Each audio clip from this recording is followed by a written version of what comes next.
जनतेच्या हक्काचं खुलं व्यासपीठ, आवाज जनसामान्यांचा. Live Maharashtra one news. विद्यार्थ्यांच्या न्यायासाठी एकजूट. 22 जुलै धाराशिव जिल्ह्यातील कळंब तालुका येथे सकल मराठा समाज, सकल कळंबकर व सकल मुस्लिम युवक संघटना महाराष्ट्र कळंब शहर यांच्या वतीने नीट पेपर लीक प्रकरणाची निष्पक्ष चौकशी व दोषींवर कठोर कारवाई करण्यात यावी. विद्यार्थ्यांना न्याय मिळालाच पाहिजे. विद्यार्थ्यांच्या भविष्याशी खेळ नको. समस्त विद्यार्थी, पालक, शिक्षक व नागरिकांनी शांततापूर्ण लोकशाही मार्गाने एकजुटीने आंदोलनात सहभागी झाले होते. न्याय मिळेपर्यंत लढा सुरूच राहील. यावेळी निवेदनाद्वारे प्रमुख मागण्या मांडण्यात आल्या. नीट पेपर लीक प्रकरणाची निष्पक्ष चौकशी करावी.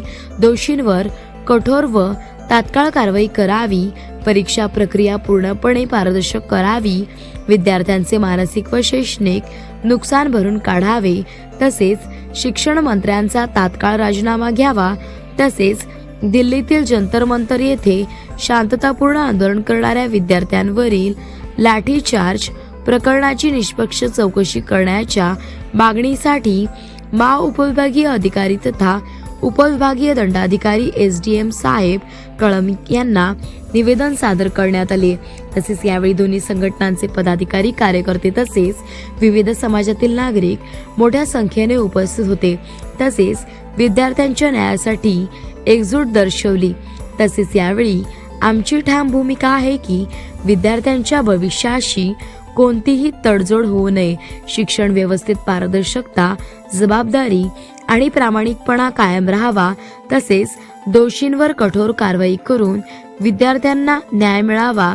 या निवेदन कार्यक्रमात सहभागी झालेल्या सर्व पदाधिकारी, कार्यकर्ते व विविध समाजातील नागरिक यावेळी मोठ्या संख्येने उपस्थित होते. धाराशिव प्रतिनिधी संतोष गिरे.